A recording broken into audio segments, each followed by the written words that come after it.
Welcome back to another Askari Cast. My name is Rod Van Blake, author of the Ancient Illumination sci-fi series and the Yambani Chronicles fantasy series, and I am joined once again by Jocelyn Short. Hi. She is a graphic artist, illustrator, creator of a series called Bearers. She does lots of concept art for a bunch of creators, novel covers, book covers, whatever you need. Comic Check covers, her all out. that. She's got some really dope work. She's done some concepts for me. And we also are joined by JP Jackson Art. Hey everybody. He is another graphic artist illustrator. He is the main illustrator for the Ancient Illumination graphic novels and the Umbani Chronicles comics, as well as Eve of Insurrection, Eve of Reclamation, his own comic series and world, and Growing in the Garden, a children's comic that he has out. He's also got a lots of dope work, working for many creators, Thank you. myself included. We've been working together for a while. There will be links in the description of this episode when we upload it to Spotify of all of our creative endeavors, the websites that have them if you are interested.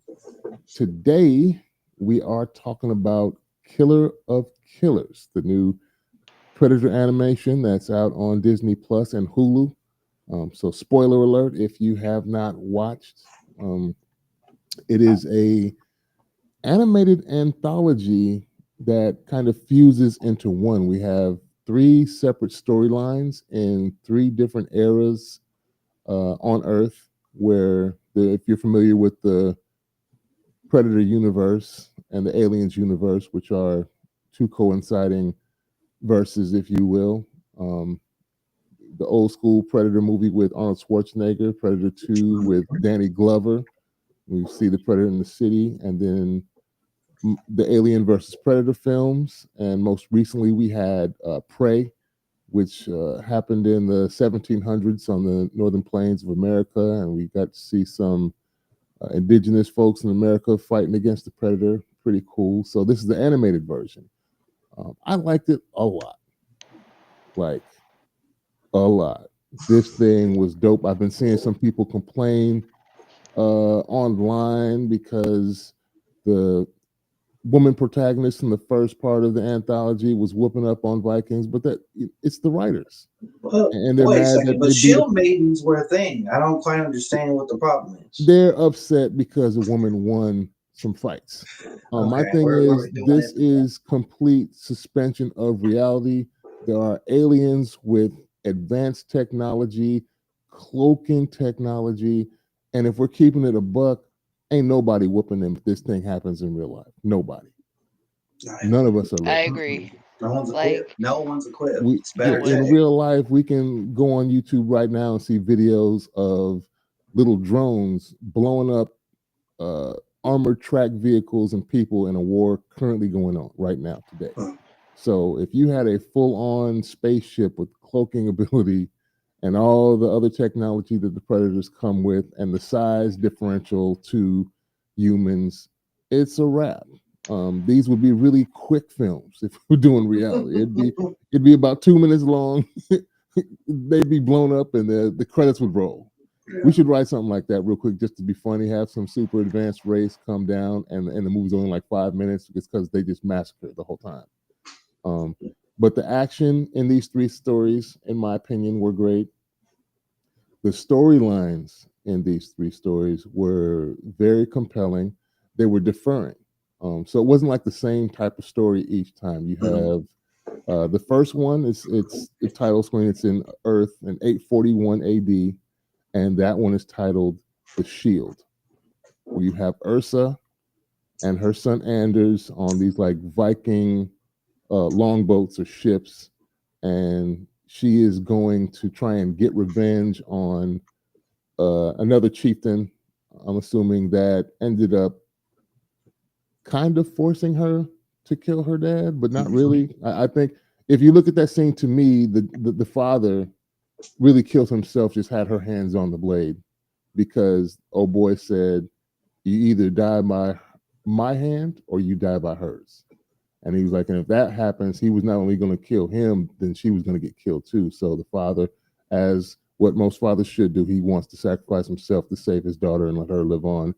And she, that the Viking avenge me Um, but they get down, boy. What Mhm. did y'all think about the initial fight scene when they kind of storm the beaches? You have a hail of flaming arrows hit the Viking ships, and then eventually they make landfall and they get to work, boy.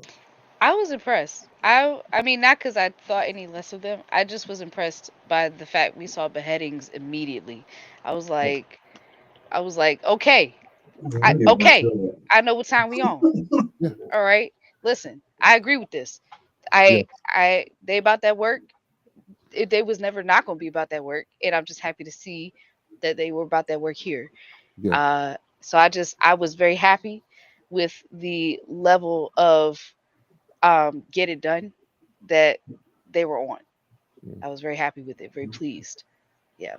I personally liked how Orsa Elsa was her name. Who? Ursa. Ursa. Ursa. Her, I liked. I kind of was like really intrigued by her shields.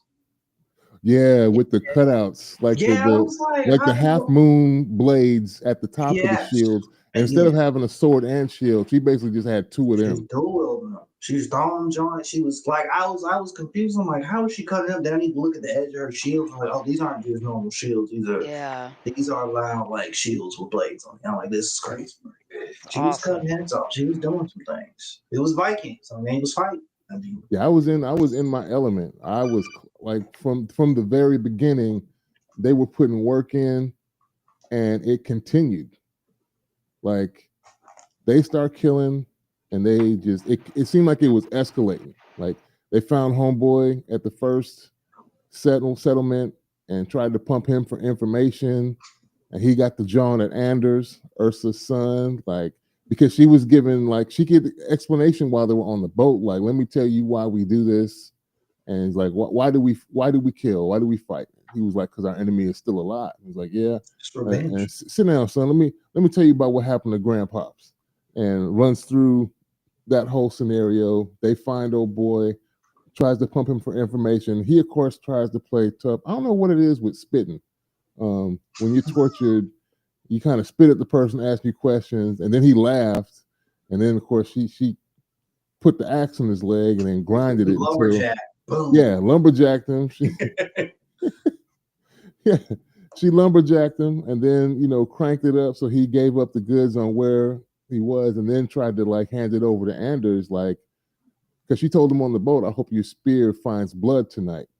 And he hesitates because the boy is talking mad ish to him the whole time and starts talking crazy. And he kind of buckles in that moment and hesitates.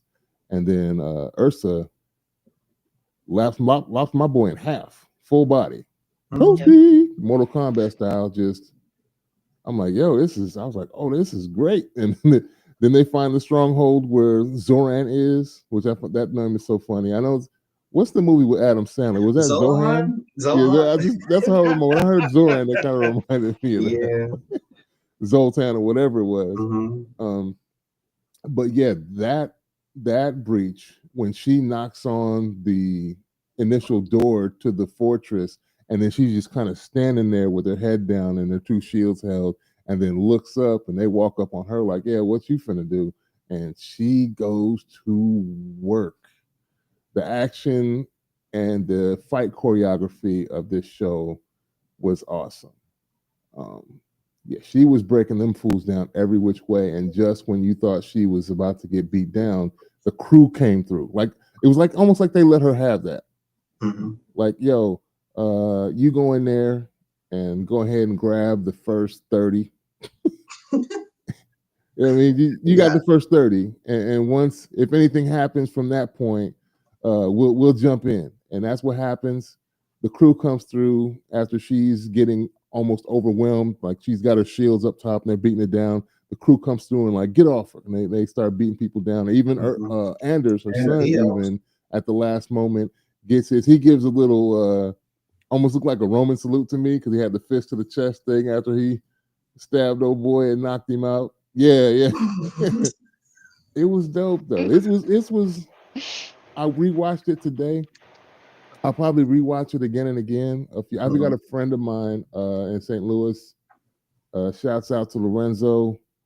Um, he's a Yautja fan. He's Predator all day. He rides a motorcycle and he basically tailor. It's not really cosplay, but he actually has one of those Predator helmets with the dreadlocks hanging off it. Oh, nice. Yeah, yeah, in full, and he's drawn and painted a bunch of them.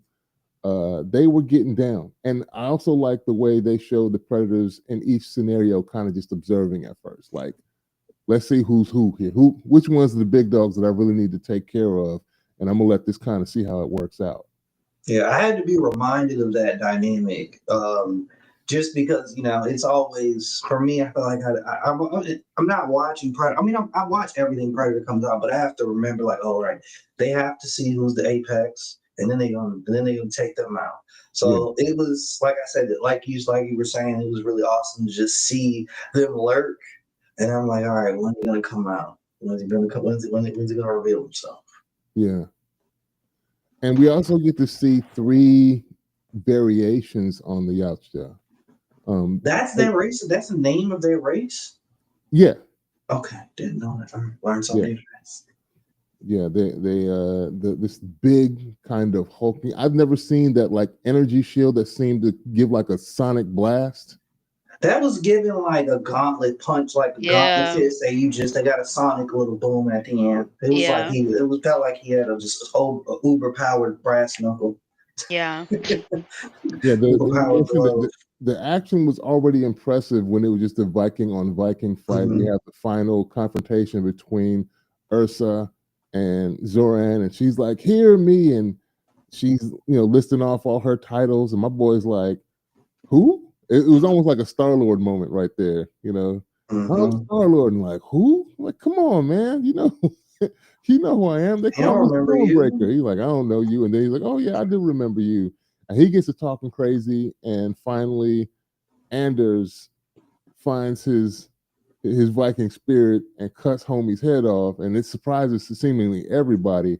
And that's when the big Yautja reveals himself.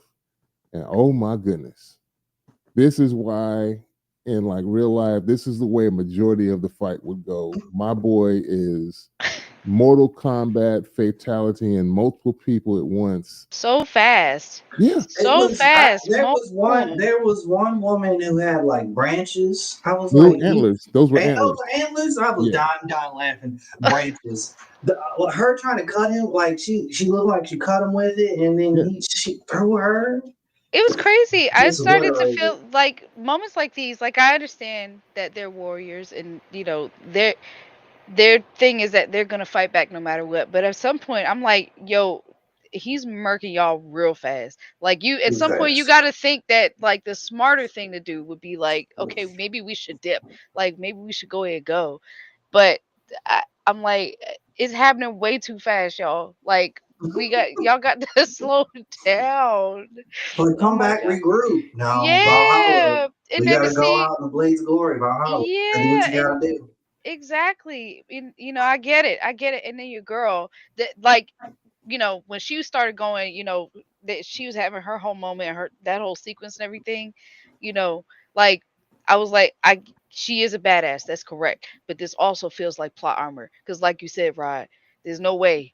yeah, Man, she yeah. got She hit with won that because we sonic said so. boom. She got hit with that sonic boom and flew off to the cliff. I was like, see, that would be the end right there. Yeah, I was like, I was like, I guess this is gonna end. Like, I'm like, if this is how it ends, I mean, that's fine. I'm fine Yeah, with it. But So I the thought funniest Anders one was to gonna me. die immediately from that yeah, concussive blast. When he got hit with that, I was like, he gotta be dead. He gotta be dead from that. He got hit straight in the face with that. No. The by far to me the funniest one was when Homeboy. If y'all probably didn't play the game For Honor, but there's a Viking there that has like the wolf or bear's head on his head, and it's got the beard and everything. Had Homeboy that looked like that gets uppercutted into the rafters Oh, where his head stays, his legs just yeah. Oh dangling. yeah. my That gosh. shit I was was crazy. crying. I was.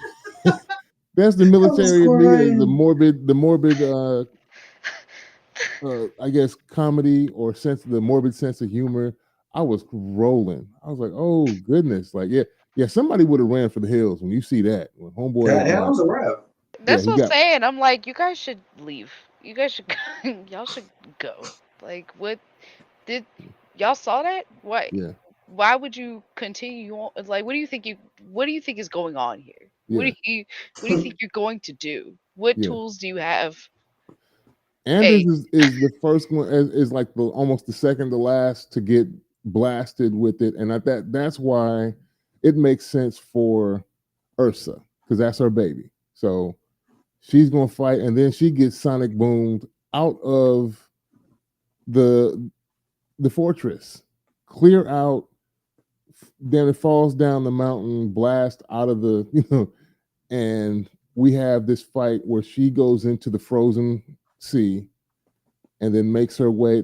This scene was so dope when she's under the water and the Yautja walks on top of the ice, looking down, but doesn't quite notice that she's there because the ice sheet shields her from his heat vision.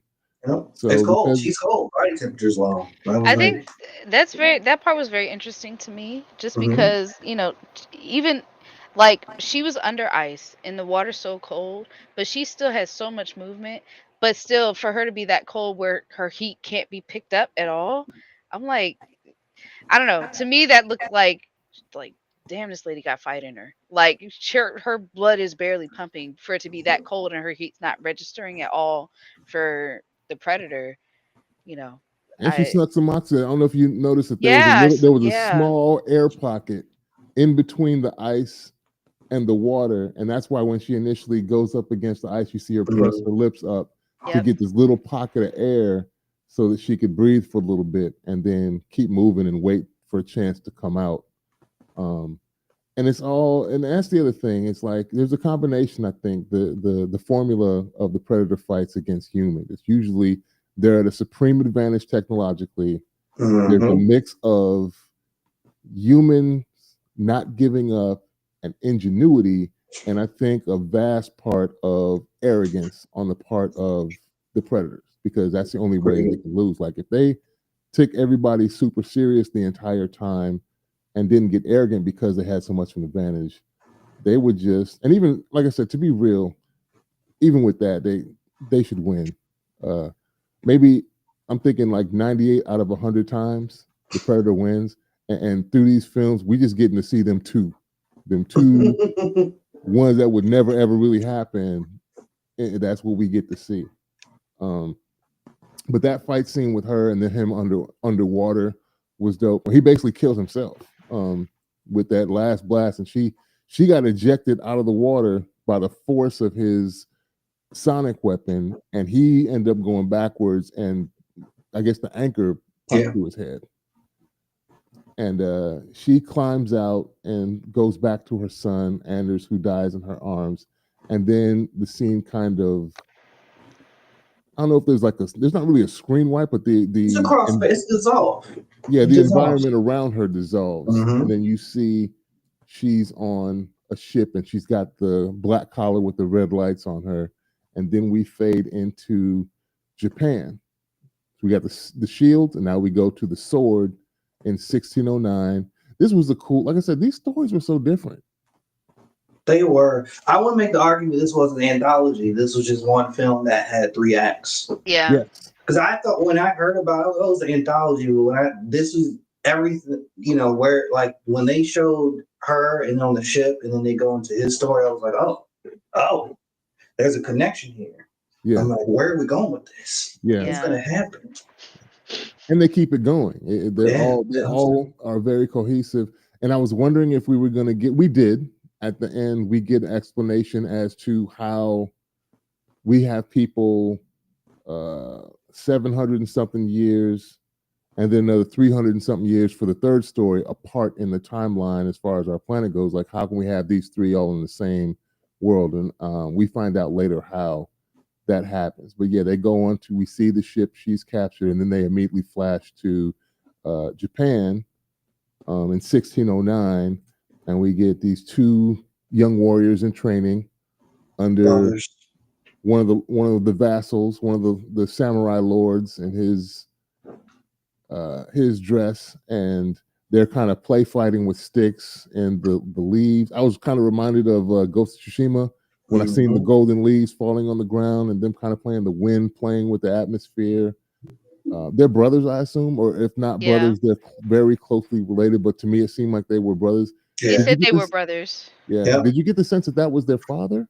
Yeah. Okay. I got a thought that was their father. I Yeah. thought he was the shogun. I thought he was like the head, head dude, but brothers for sure.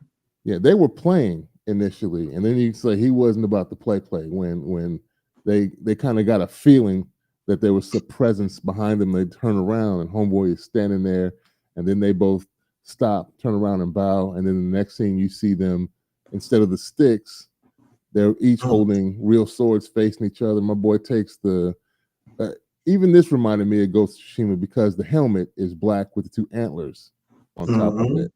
So he takes the helmet off the post, puts it on a chair in front of them.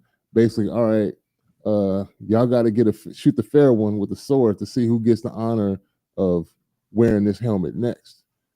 And one brother does not look like he wants to fight the other, so he puts his sword away. Pops is like sitting there in disapproval, and the other brother gets nervous at the very end. It's like, well, we got to do something to. He screams and rushes old boy, rushes Kenji. I think Kenji is his name, the main protagonist. Slices him on the face. He gets the approval of Pops, and the other boy runs off. And then we get a flash forward in time where they're grown adults, and two different paths. So that's it. I like the fact that these stories are so varied, and their motivations for what they're doing and how the predators come upon them. One is the way he takes the way of the samurai and takes up the name of house and lord, and he's going to do his duty as a vassal in Japan. And the other one, we see he becomes a bit of a ninja or a shinobi, however you want to classify him. He's got the kunai, he's got the short blade, the long blade, and all the tree. He got the mask to put up over his face, and we see that Pops has died. There's a funeral being held for him, and they have a pyre where they burn this little casket with the body, and they're having the ceremony. And they flash to this other predator who kind of was like ninja-like to me, the way he was posing. Yeah. I don't know what my boy was aura farming, sitting up on the steeple, Batman-esque, with his shoulders kind of slumped, looking down. Creed. Yeah, Assassin's Creed, watching it all fold. And he's watching Kenji, noticing what happened, so he decides he's going to sneak up on old boy. Did you guys get the sense that Kenji wanted to kill his brother? That's what I was trying to figure out. Like, why I did not. Well, I'm trying to figure out what was his motivation for going back home. Like, were you going to honor your father, or were you going to just take the helmet? Like, were you going to just desecrate the arm? What was the point? Because I don't know if I was completely sold he wanted to kill his bro. He didn't. What do you think, Jocelyn? I don't think he did. I don't think so. He wanted to get. It's really simple. He wanted to get his lick back. No, I'm serious. Cut that face. Yeah, there's that moment at the end of their fight. On the balcony, he pauses, slices his face, and then he backs up, puts his sword away. Like, yeah, that's all I wanted. And then he ends up falling though because of that slice that he had, that Pops had put in that board years ago, made that part, it was weak, so he falls through. I don't think he wanted to kill his brother. He just wanted to get his lick back, and that was it. But again, Predator's watching him. Speaking of Assassin's Creed, the scene where he sneaks into the base, homie going to take a leak at the edge of the lake, and him swimming underneath the log. And he comes up with the blow dart, hits him in the neck, and then hides the body. I was like, that's how you do it. I forget what it was I was watching the other day. Something gets killed or knocked out, and they didn't hide the body. I'm like, whoever wrote this never played any stealth video games. You always got to hide the body so you don't alert the guards that are coming after. And then even when he's like climbing that kind of tower to go to like where the kind of like that giant gong is or whatever it is, like that alarm bell, that whole fight scene was wild. Where he's like he's doing his best. He throws a chain around other dude. He's trying to stop the other guy from hitting it. I like that moment where the third person comes around and picks up the hammer, and I think he throws another guy's head in front of it to catch the hit, and then he catches him. And I was like, "This is crazy." And then, of course, it's all ruined because another guy saw it from across the way and hit the giant alarm. I was like, "Oh, he tried." The shoulder slump in the side when he noticed the other tower noticed him was hilarious, and he finally just lets go of the body. He's like, they caught me. Like, man, I was trying to avoid, but that was hilarious too when the head almost hits the gong and his hand catches the head to keep him from ringing the bell with his head, basically. Yeah, like I said, the fight choreography in this was awesome to me, and it's one of the standout things about all three. I think the one set in feudal Japan is probably my favorite. That samurai predator was one of the coolest things I feel like I've ever seen. Yeah, he was Like, dope. He was one of my favorite. He was one of my favorite. man, I was Really big like, fan. he came on screen and I was like, just whole time I was just like, wow, wow, wow, wow, Yeah, wow. Just everything he was doing. I yeah, just was very excited. yeah. So they get down him and the yes he walks through after the alarm is set, and then he's just like, well, I'm here now. He just walks through and starts killing the guards, the police that are loyal to, I guess the new. I don't know what position he is, the daimyo or whatever it is that he's in charge now because Pops is gone. He can officially now wear that antlered helmet because it's his now. Mhm. Pops is gone, and he hasn't put on. He's still in his like ceremonial garb. He's not in like from the funeral. He doesn't have any of his armor on. He's walking through, and they're noticing there's some disturbances going on, and start raising their arms. He starts partially putting on his armor. The best part of that, the one of my favorite elements of that fight scene, like that is, I'm just like, this is dope. Like, come on, man. He's putting on like the arm piece, the shoulder piece. Then he's like rolling into the top part of the arm. I was like, this is good. This is good stuff. Yeah, yeah. The gradual dress up mid fight is dope. Who does The that? way homie gets in there, he gets into the door and just starts murking people, and then it's just them one on one because he's locked the door behind him, and all the while we've got the predator just watching, like, okay, who's gonna come out on top on this? And I like how you notice he zoomed in with his technology on the two blades, like, okay, because that's been a theme with Predator. Like, if you don't have a weapon and you're not seen as a threat, he'll Yep. always leave you alone. He'll just, he'll find something else to do. But he zooms in on both of the swords that they have, and then he can also, okay, these two, they have weapons, they're fighting. These are two killers. Let's see who's the apex of this group, and then I'll move in and take them out. And they go through and squab. Their fight is awesome. Like I said, but I don't think he was trying to kill him, which is why he was backing off and he puts his weapon up. And it's not until he falls and then he kind of turns around and looks throughout the chamber and sees like the painting of his father. And you see the predator's hand claw through the painting and he starts attacking Kenji. And then he runs and opens the door to let the people he just evaded in. I guess it's interference. Like, I ain't got to be the fastest thing. I just could be faster than y'all and give him some resistance. And it once again, my boy is Mortal Kombat and all through this whole fight. His Predator gets down and he Scorpion cuts some dude's head off. Not even like With the chain, right? Didn't he use the chain? Yeah, it was a chain. That's why I I said was Scorpion. like, bro. Crazy. But when he lanced the next guy, he just threw the spear. Oh, that was the third dude. Oh, third. Oh, yeah, that one open up. Yeah, that was the third. He like Scorpion off the first dude's head, knocked the other one into like one of the wood beams, and then spear something to adhere him. And yeah, and old boy turns around and tries to run, like Jocelyn suggests. The third dude tried to run, and he gets speared into the wall. And Kenji is up in the ceiling, hiding, watching everything, and he sees him twist some mechanism on the spear, and it splays open, cutting old boy in half.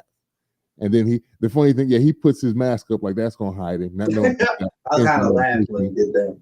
and then watches simultaneously as old boy cloaks, the predator cloaks right in front of him. His eyes get big, and then the spear comes through again up in the roof, and they got chasing each other. And now he's trying to put folks in their way. Basically, he's now using the force he was fighting as fodder to throw to the wolves as he tries to make his escape. This was awesome, awesome, awesome choreography. I remember I don't even have to wait till the end. This altogether, I give a 10 out of 10. I ain't even gotta we ain't even gotta mince words because of the action. Because I told y'all what my prerequisite is, right? For I any gotta be ass creative that I watch or read, and that's ass whooping. We got to have that in there. And this is chalked through from the opening bell to the end credit. It's all through here. Action, action, action. I loved it. My worry is that it was going to be too much ass whooping and not enough story or good characters. And I was deceived. I was like, these are good character motivations.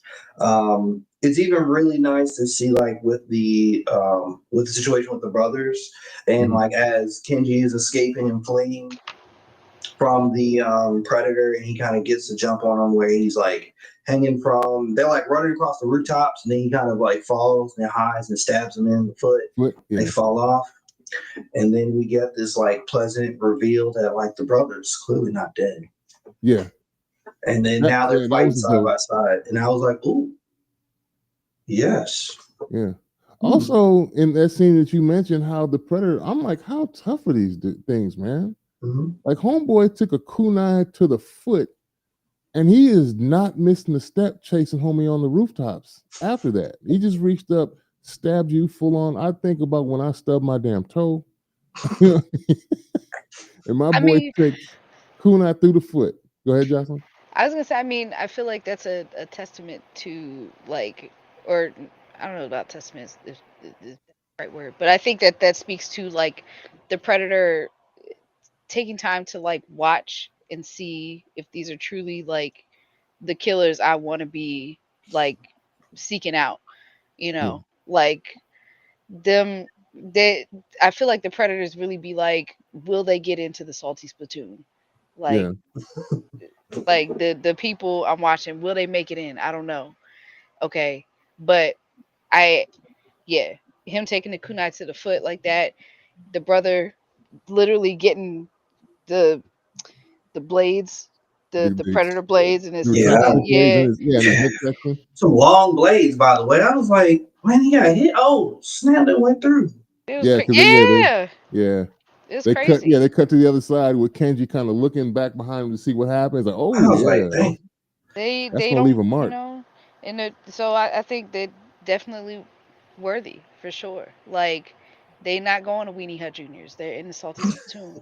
You know, so yeah, the tussle was visceral between all three of them too. Once they fall, I also like the moment we didn't mention this when he jumps backwards through the red smoke, turns around backwards, flying midair, throws two kunai at the predator because when he comes through the red smoke, then you finally see a silhouette to aim at, and he crashes through the building before he falls into the lake and all the way down. And then the moment that Jordan mentions that his brother, in fact, isn't dead, and they start kind of squabbling, right? And I'm laughing because he actually paused when the brother said he shushes him, and it's like at that point, like we squabbling, like ain't no we got to get it in. And then the predator comes right behind them, cloaked in, and they all three start fighting. It's really dope, visceral fight scene. They no quarter given is what I can say. They're not pulling their punches. Tough enough. Tough enough. They are getting down, and that was a nice scene with all three of them fighting, and finally them. Oh, and they get through the fight scenes. That they're going back and forth, trading blows. The Yaoshia shoots the explosive at the one brother, and he kind of dodges it, goes behind him, and hits the building, blows up. They continue fighting, and Kenji's been knocked down, and he actually traps, I think, two or three of the. I like how he took the scorpion blade and like pretending like he got hit with it, but he actually grabs it and falls back with it.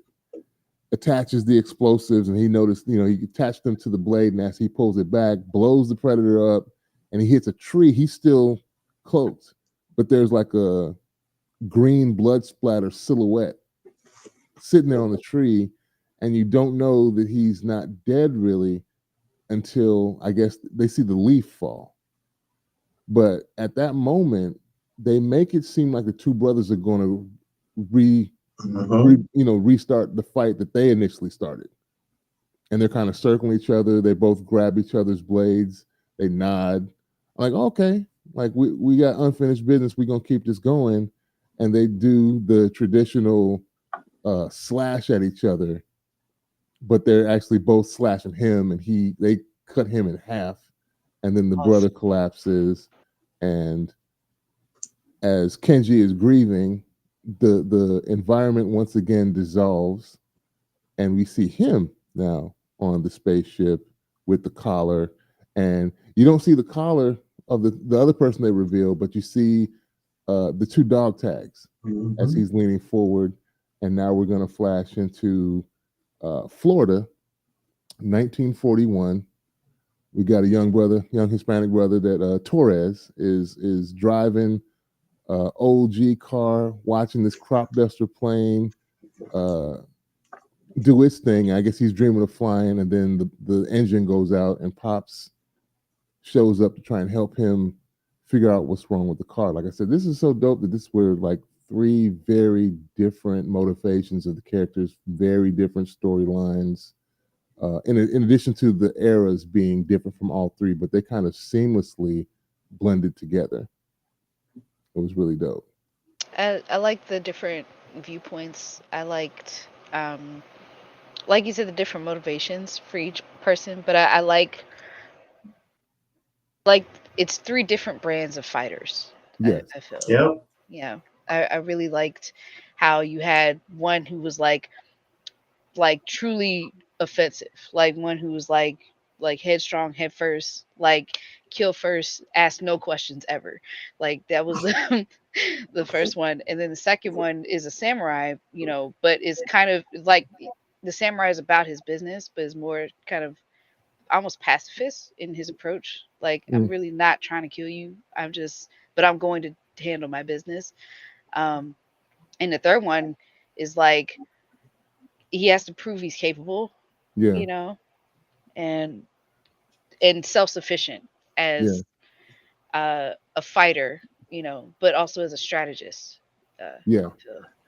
I And really the liked. reveal of how he gets involved is kind of different as well. Like the other two they're already capable, I feel. And they're already in. Like Yeah. the Anders and Ursa are in the family. They're Viking warriors. The samurai clan, they're already warriors. My boy is just a dreamer. Torres is just a dreamer, and he ends up getting drafted. Like the way Dad's the way his father was like, I can't protect you for too long. I can't help you out. Open up the hand, and I was like, boy, you going to war? And I'm like, 1940, World War II. Yeah, I said, can't. "I'm I sorry. can't bail you out no more. Like, you gotta get some tools. Here you go. you got to get your own car, buddy. Yeah. Like, what? Who you think you are, Charles Lindenberg? I think Charles Lindenberg knows how to fix his own car, and he's like, I think he got people to do that for him. I just feel he gets drafted, and we see him trying to fix a plane somewhere out in the South Pacific or in the European theater of World War II, and his plane is grounded apparently because Vandy makes a comment. It's easier. It's easier tearing the planes up than it is putting them back together, basically. And you're gonna have to get your stuff together if you want to be a pilot. How bad do you want it? He goes off and flies. We see they're trying to describe what exactly are taking the planes down, and he finds on the flight deck of the aircraft carrier like hooks in the air, something like he kept saying, hooks in the air. And we see a very different Predator in this storyline. Shouts out to the Bald Kings, because we got a bald-headed Predator with no dreads. He had an eye patch too. Yeah, he's like a pirate Predator. So what are you, bro? He said, "That's me. I see myself." Yeah. So this one is subtitled "The Bullet." which we see on the side of the plane that he has for himself. And then we go back to the air after Vandy and his crew take their planes up to make another run. We get to see the Predator basically doing the same thing we seen the other two, but from a higher vantage point, watching them take out some of the Axis fighters in the air, and their Texas Squadron and Aces. They're whooping ass fighting in the air, and the Predator begins taking them out. We see some hijinks with Torres as he tinkers with the thing they found on the one plane, ends up damn near killing Delgado and getting the engine ripped out of the plane on the ground there. That was And crazy. once he figures out something is taking them out, he decides he needs to go up and warn them about what's going on. Because that little drone grappling hook thing, after he activates it, flies out of the aircraft carrier and goes back to, I guess, I'm assuming back to the ship to be used again. That's what I was thinking. That's a question that I had, was like this guy felt like that Predator for sure felt like a pirate, because I'm like, why? Like, I'm seeing that and I'm like, is it gonna harvest like the engine parts? Like, I'm like, what are you doing with these drones and these engines specifically? It was very interesting. Yeah. That is a good question. Like, what is it? What was the point? Like, of Y'all don't need the parts. Like, it's not like it kind of lends to another story. Like, it's like, what are you harvesting parts for? Because y'all have advanced technology, so it's like, why rip out the engines? Maybe that was a part of maybe reconnaissance for the Predators. You know, like they have, like, we know that they have advanced technology, but maybe they're trying to test to see, like, you know, is it truly as advanced as we think? Like, can we improve it? I don't know. Maybe we could have got abilities yet. Where are they at with their tech? Right. You know, like maybe we could have got more clarity on that particular aspect.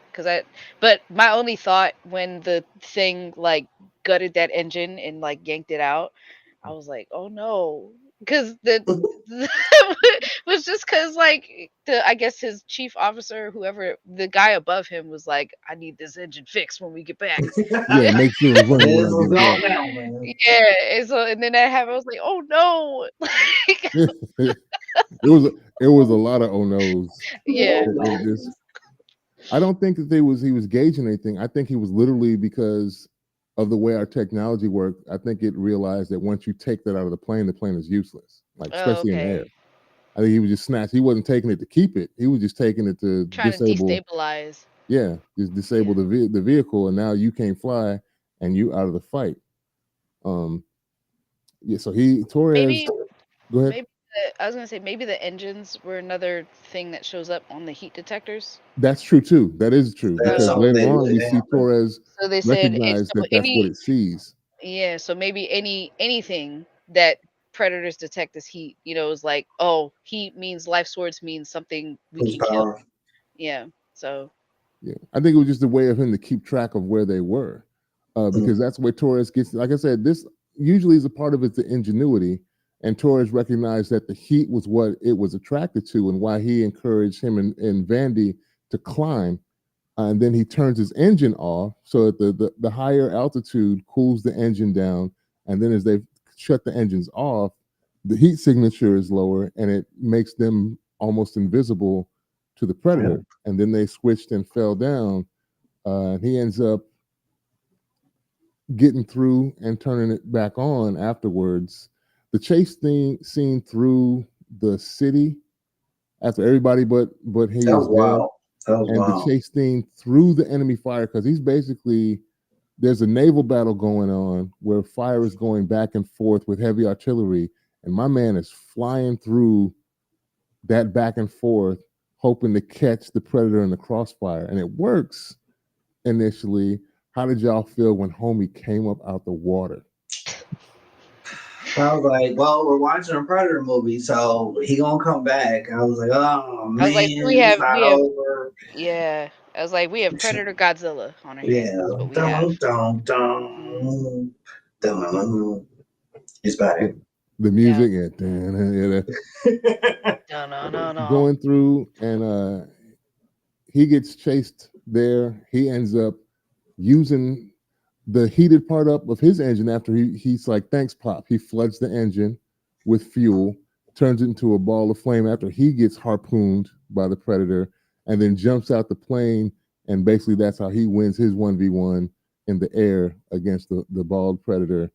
And he ends up shooting his flare up so that the rescue team can come get him, and he goes back home a hero. They show him later on in the mechanic shop with his medal sitting on the table. He's still, fixing stuff. And then here's some rumbling, comes out, and he sees that big ship. He's the only one we see get taken, kind of.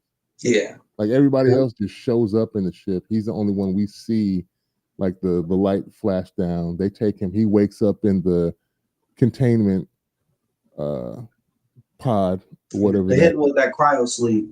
Yeah, cryo sleep. And then, so we figure out then that's how they keep the people through, the different timelines. They basically keep them sedated, and like cryo sleep would be a more accurate description. And he says, "Oh, good human beings." And he starts trying to talk to them. Notice there's a language barrier. A boy tries to speak Japanese and messes that up. Ursa cracked me up. I was like, "Oh, of course she's racist." Yeah. I was like, I was thinking, I was like, what did she call him? What did She said? him? She said you were birthed out of an anus. That's what she said. I was birthed out of. Yeah, I was like, that gave. I felt like she was being racist. I thought it. I was like, why is it the first thing you said out your mouth? I mean, I wasn't surprised. I was like, of course she's racist. She called him Dookie. Yeah, she basically called him Dookie. I'm like, what? I'm like, wow, it's the first thing that come out your mouth. Oh, there was something that like I was a lot. So we kind of like glossed over it, but like the first dog fight with the predator. So when he starts shooting them with the net, that's probably one of my favorite moments. So the wings, it was just so beautiful to watch the wings kind of just vaporize, but then the body of the plane shatters into pieces, and then you see body parts flying. I was like, this is wild. And then the one guy getting harpooned and it going through him and the engine really getting pulled out. I was like, wow, I didn't expect to see this. I didn't expect this. My favorite one of that series was the thruster, the crisper. Oh, that was, of course, that was your favorite. That was petty. Put that joint in reverse. I'm like, come on, man. Yeah, so after that, they all get transported to one of the homeworlds of the Yacha, I'm assuming, and they're going to get put into this like gladiator arena, and the Yacha king or chieftain, whatever he is, he comes out with the cape of xenomorph tails.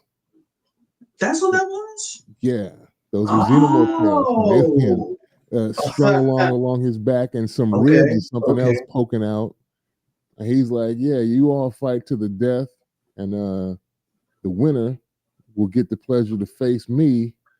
And in case you don't understand what's going on, let me demonstrate to you what's happening. And they bring out another predator. They slap the collar on him. He hits a button on his wrist gauntlet, blows his head off, pops him like a dandelion. Like, yeah, ain't no choice. This is what we're doing. You either fight. And did you get the sense that they were, I guess because of the collar, somehow able to understand him? Because I did. They had translations. I got the sense they was translating to each of them. Mm-hmm. That they understood what was going on. But if they didn't get it, the head pop for sure got the message. I mean, that was a big game. I appreciate your boy like speaking out what was happening. I guess because he didn't realize that they all could hear it also. But I like that he felt the need to be like, y'all, in case you didn't see it, you guys look like this is what's happening. Like we see it. We know, Torres. Yeah, we don't need narration. We seen dude ain't got no head right now. Like we were there when we saw it. Yeah, he was like that the whole time. Every time something happened, he's like, guys. Can you believe it? That was dirty when they gave him a flintlock pistol. But it's I'm assuming it's the Raphael one. It the is. famous one that we see in Yeah, you look every at movie. it and you I can was see like, it says Raphael Andolini yeah, and etched 1715, which is indeed the same pistol we also see in Prey yep, at in there, and also indeed the one that we see at the end of Predator 2 two. with Danny Glover. Danny Glover. Yeah, yeah. Don't worry, I'm the police. I don't think he gives a shit. That movie. Yeah. So it's Oh, the that was a same crazy one. flintlock pistol that we see in all of those films. So this is the Easter egg that keeps on giving because they keep Gotcha. rehashing it. Mhm. And of course, they don't understand that. I mean, I guess to them, it's the same tech, but it's not from his era. He's like, what? This isn't even from my time.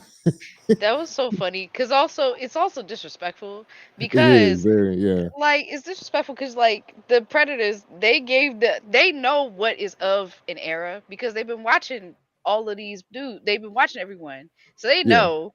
They was just like, man, whatever, here. Here, take Mhm. this. Here's a pistol. It Yeah. was You like, know he's it's gonna a give good him idiot. his an assault rifle. He's not getting none of that. Yeah, Yeah, he's because they giving knew it. they was like this little runt here, you know. He goofy anyway. He goofy. Yeah. Exactly. And the He fact takes that the other planes. thing I just now thought of, the fact that they could keep them in stasis for hundreds of years meant this could take place in the 2000s or later, and could have given him like an M16 or something. That if you're going to go out of his era, go a few years in the future, so at least it's closer to comparable. If you're not going to give him like an M4 or something closer to the timeline in the 1940s. Mhm. Um, and immediately Ursula just wants to squab. She sees the axe. She's like, "Oh, good." Love it. After them kill Grendel King, I was reminded when Love she her. said Grendel, and when they initially said it in the first act, I was reminded of Beowulf, Yeah. because Grendel is the enemy there, and then Grendel King, and they're gonna kill. She takes the axe. She keeps calling the samurai Kenji Weasel.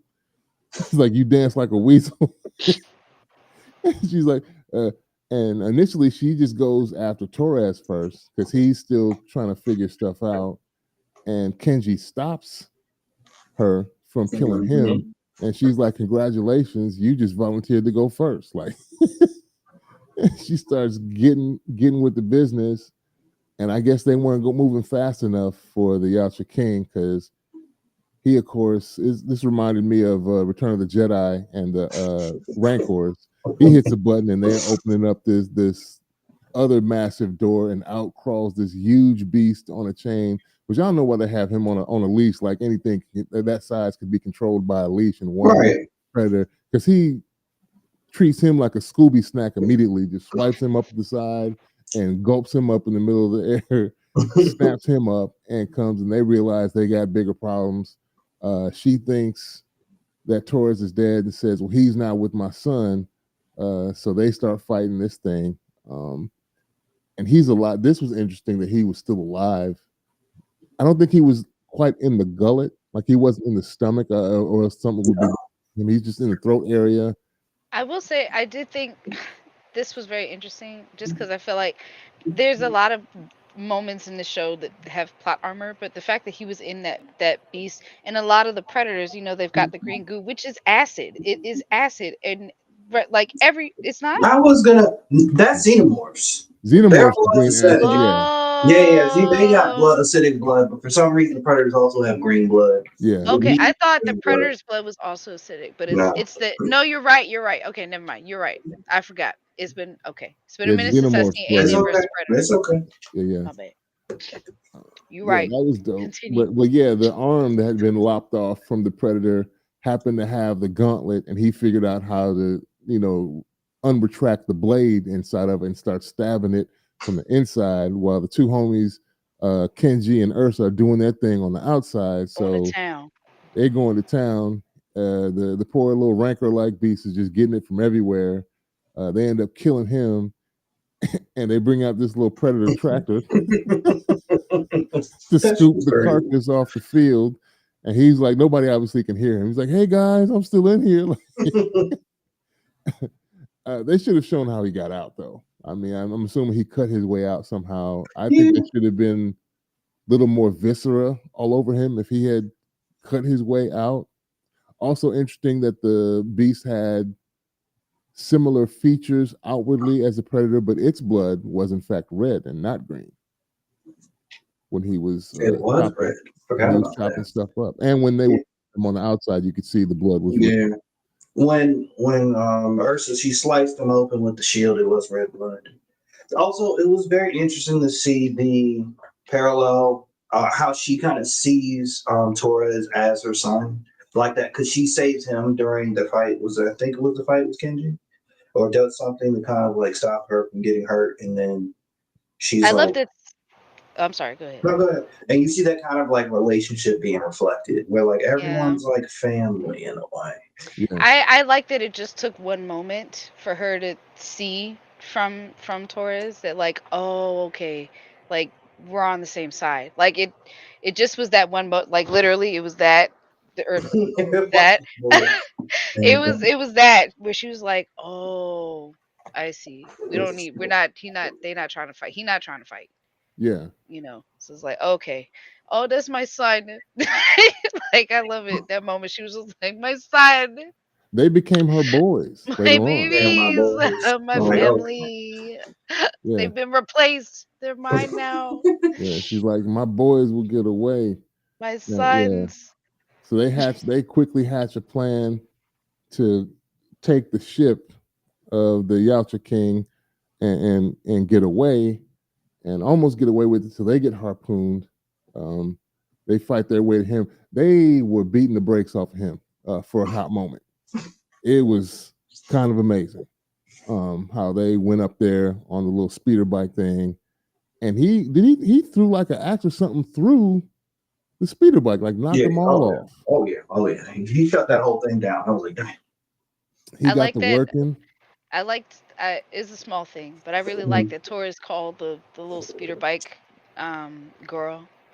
Um, Yeah, I just because I was like, I just felt like all pilots or people who ride ships or it's always they refer to like the vehicle or the yeah, transport as some kind of woman or female. As a yeah, small thing, I just liked it.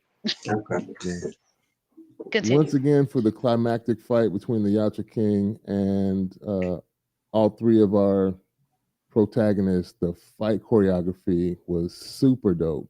Like everybody kind of had their moments. The Yautja King, after like I said, they got to beating the brakes off of him real quick. He stops and like thinks about it for a moment. You see him look at his hand with his own blood on it, and he kind of feels it, and then just bum rushes all two of them down there. Boom, he hits them because he's not even paying attention to Torres. He thinks Torres is out the picture, of course, when he hit the speeder bike thing, and he used that moment to kind of sneak on the ship and get himself familiar with the ship's controls. And he says something crazy like, "It can't be too much different than a Wildcat." Final.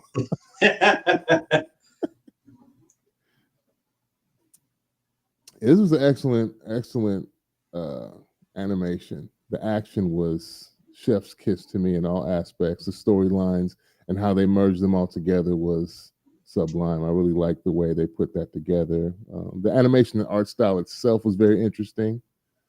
It reminded me of Arcane a little bit. It did a I little bit. Yeah, I think I it definitely reminded me of Arcane, but I really like how they took a lot of Spider Verse Mhm.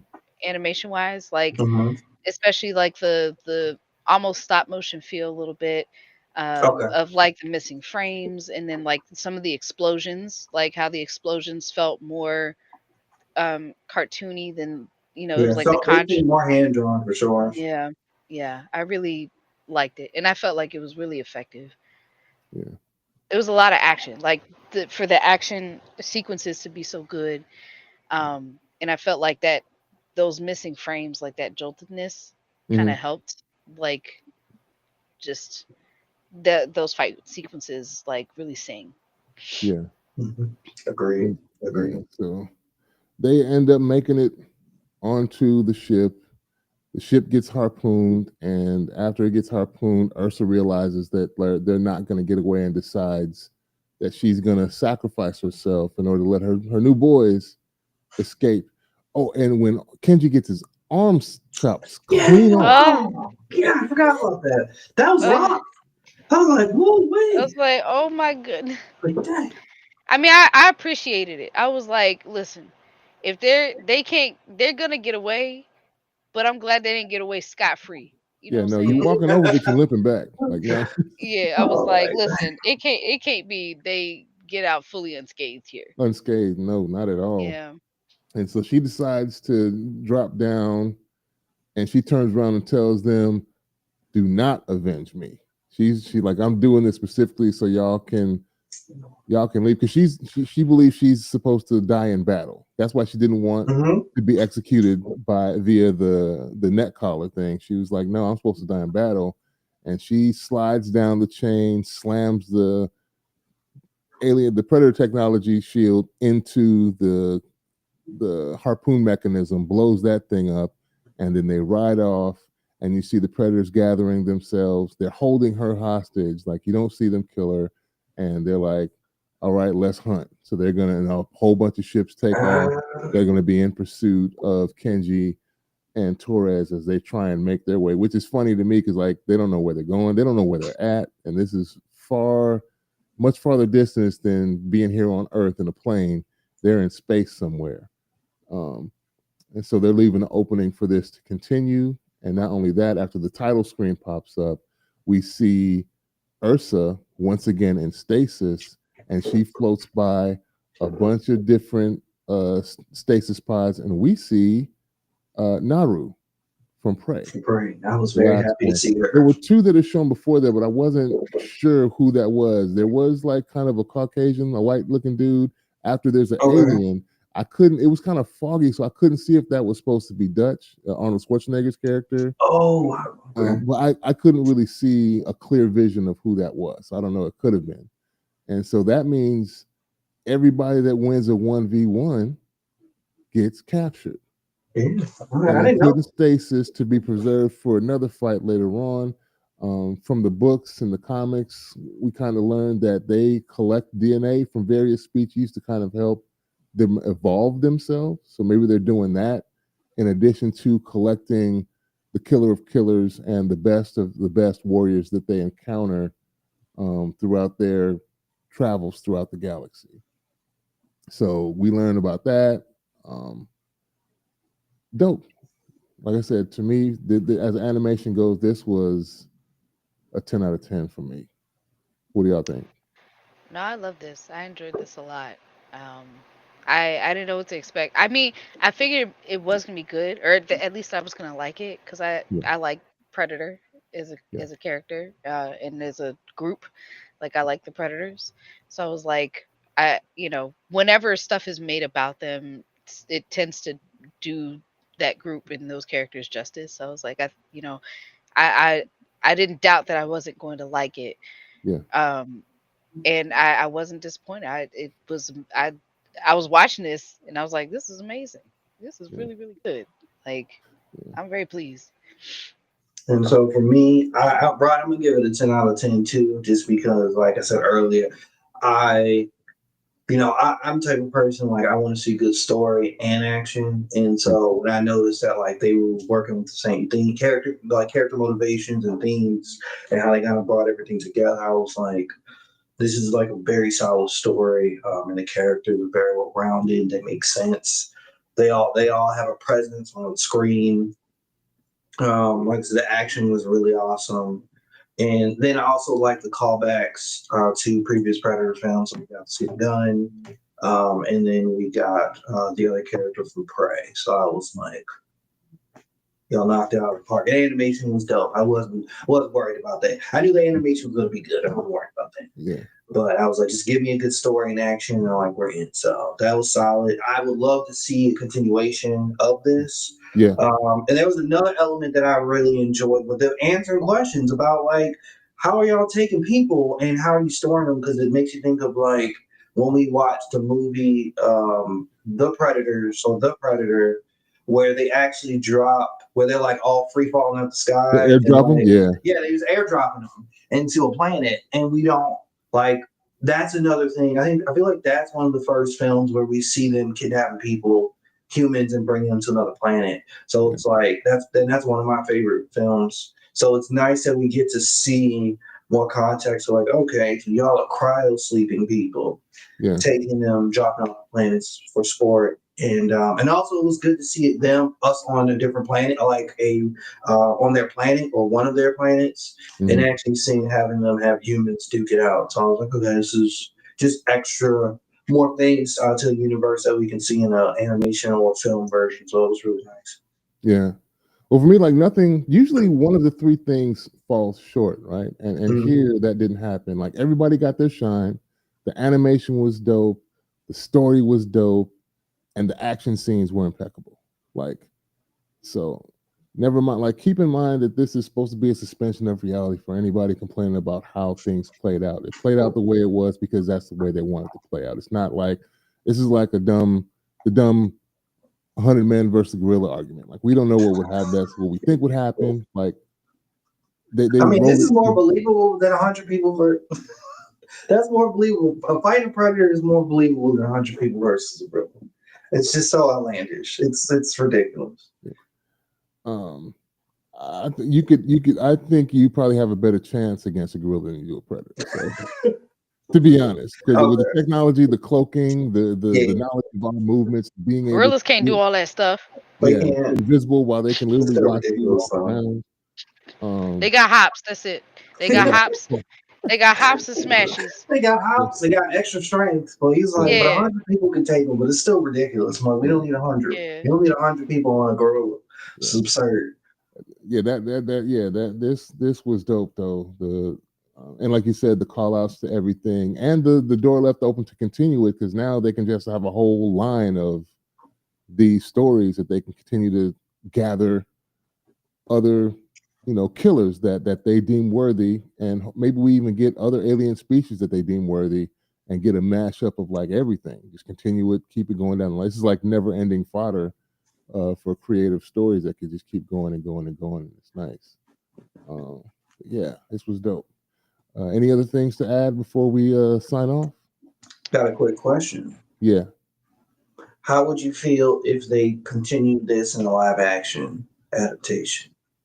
I'm long as If they this were keep up, choreographed and written, Okay. I'm definitely yeah. down for that. If they keep up the action and the choreography, like you said, I'd be all for it. And if they stay true to the characters that have been Hmm. established here, like their personalities and their kind of motivations, I'm down. You know. Okay. And we also need to I'd be get some. nervous about that exploration. I would like just keep it animated because easy. I feel like when we talk about like film versus animation, it's like the moment something becomes live action, we just hit it with a little more it become more critical of it just naturally. For sure. And with the animation medium, like you can push the limits and boundaries of like what is humanly possible. And also you can forgive it like stylistically when it comes to whatever style they use. But the moment we look at That's live true. action, the fight scenes might take a hit. Like you can't, you know, they Yeah, might not execute in a certain way because we can do a lot with animation. So yeah, Yeah, no, I definitely agree with what you're saying. Just because I feel like I think about like if they would have tried to do this as a live action movie, hmm um, I, there'd be so much talk about all the three different versions of predators.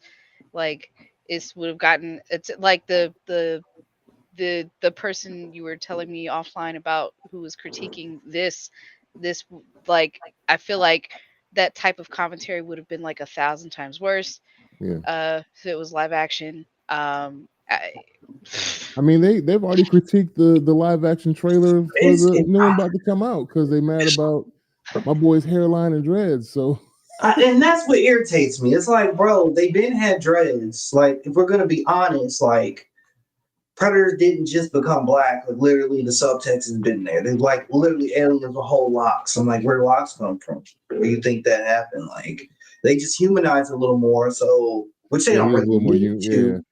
But they humanize them to make them less intimidating. But why are you suddenly calling this woke predator? It's not woke. Y'all are just being stupid. I think it's also because he's younger and he hasn't earned his name in the clan yet, and so And he's that's not as important. evolved. Got He's you. not as And evolved as the other predators. got I you. also And we think, should see that. That's important to see. yeah, possibly the predators we see facing humans might be the lowest of the low rung as far as because they haven't earned their stripes yet. Mm. Like, so they're the least experienced coming to fight us.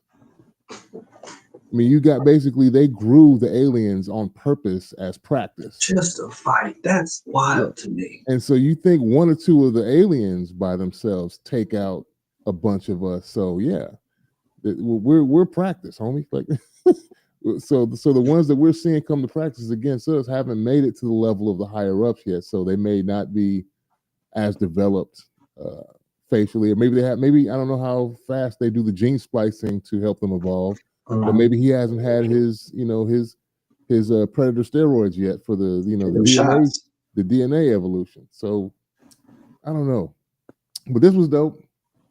Thank y'all once again for taking the time out of your day to discuss these things. I see we had 2 lurkers that watched us while we were live today. I appreciate y'all taking the time out of your day to listen to us chop it up about this show. We'll have to devise and come up with what we're going to talk about next.